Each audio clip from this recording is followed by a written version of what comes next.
일부에 이어서 위충현과 유목애씨가 어떻게 명나라라는 큰 제국을 망하게 했는지 계속해서 알아보도록 하죠. 드디어 오랜 숙원이었던 독림당을 숙청하는데 성공한 위충현은 명실상부 복제자로 올라섰습니다. 그는 자신을 전설 속의 성군인 요순임금에 견준다는 의미로 요천순덕지성지신이라는 칭호를 사용하게 했죠. 그리고 황제가 만세 소리를 들으니 자신에게는 구천세라고 부르라 명했다고 합니다. 위충현이 황제처럼 수많은 시종들을 거느리고 행차할 때면 거리로 몰려나온 사대부들이 엎드려 절하기 바빴다고 하죠.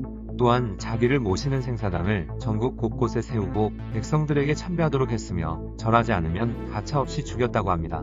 동창의 정보망을 자신에 대한 비판을 봉쇄하기 위한 용도로 사용했으며 아주 멀리 떨어진 시골의 사창가에서 어떤 사내가 무심코 비판하는 말을 했다가 즉각 동창에 체포당해 처형당했다고도 합니다. 이를 미루어 보아 위충현의 의세가 얼마나 대단했는지 가늠할 수 있죠. 황제 이상이었다고도 감히 말할 수 있겠습니다.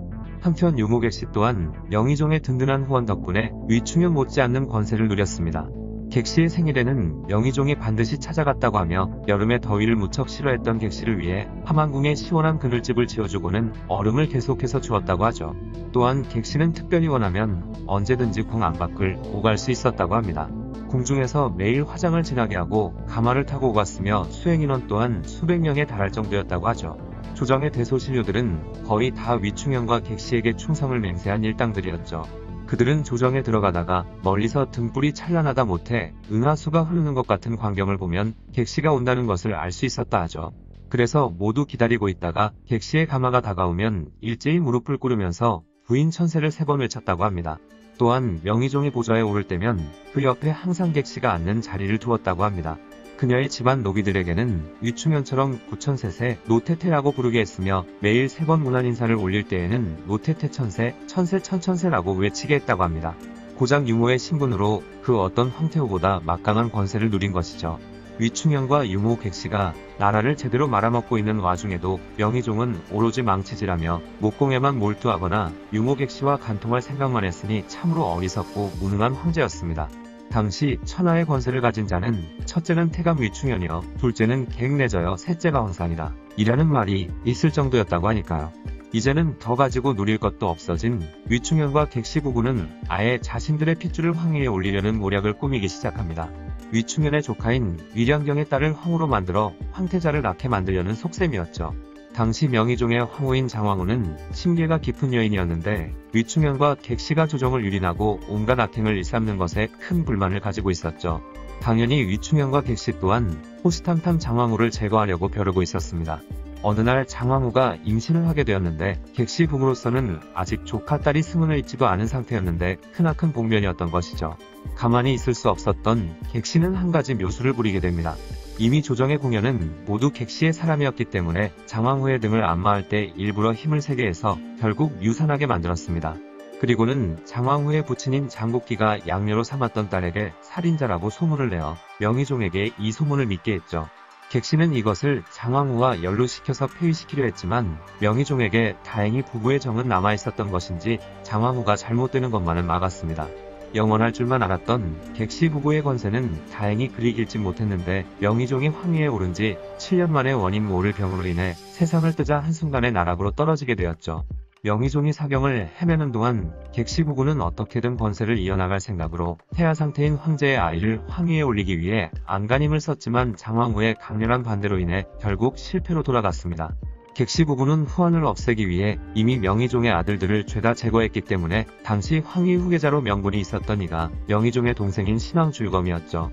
명석했던 장황후는 객씨 부부를 견제하면서 곧바로 주유검이 황위를 계승할 수 있게 도왔습니다. 명의종은 죽기 직전에 철이 들었는지 주유검에게 내 동생은 앞으로 요순과 같은 임금이 되어야 한다. 그리고 형수를 잘 돌봐주거라 라고 유언을 남겼죠. 주유검은 새로 황위에 올랐다지만 여전히 객씨 부부의 권세는 하늘을 찌르듯 높았기 때문에 섣불리 움직일 수 없었습니다. 신하들부터 황관들까지 모조리 객씨 부부의 사람들로 가득 차 있었기 때문에 명의종과 같이 허수아비 황제인 척했죠. 위충현의 조카 위량경에게 면사철권을 하사하고 위충현에게 달라붙은 신하들에게도 상을 주는 등 위충현의 눈치를 봐야 했습니다. 다행히 때를 조용히 기다리고 있었던 충신들이 위충현과 그 부하들을 탄핵하기 시작했고 결국 등살에 못 이겨 사직하게 되었죠. 주유검은 배려하는 척하며 위충현에게 본인의 고향인 봉량으로 내려가라고 명을 내립니다. 위충현은 짐 싸는 데만 3일이 걸렸고 이삿짐이 수레 40대 분량이나 나왔다고 하니 말 다했죠. 위충현은 이를 바득바득 갈며 훗날을 도모할 생각으로 자금성을 떠나게 되었습니다. 주유검은 기다렸다는 듯 위충현에게 체포령을 내렸고 위충현은 쫓아오는 병사들과 싸우지도 도망가지도 못한 채 자포자기한 듯 목을 메어 스스로 목숨을 끊었습니다.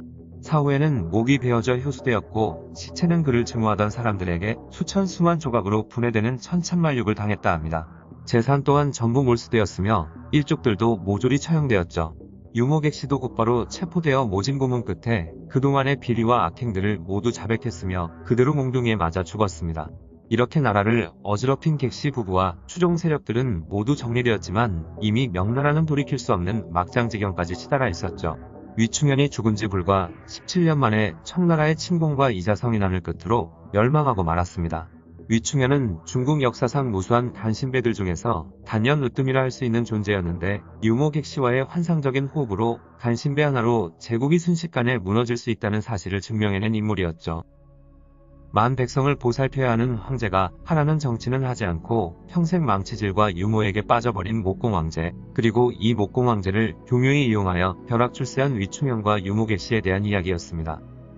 영상을 봐주셔서 감사합니다. 더 재미있고 유익한 영상으로 다시 찾아뵙겠습니다. 구독과 좋아요 꾹 눌러주시고 댓글도 부탁드려요.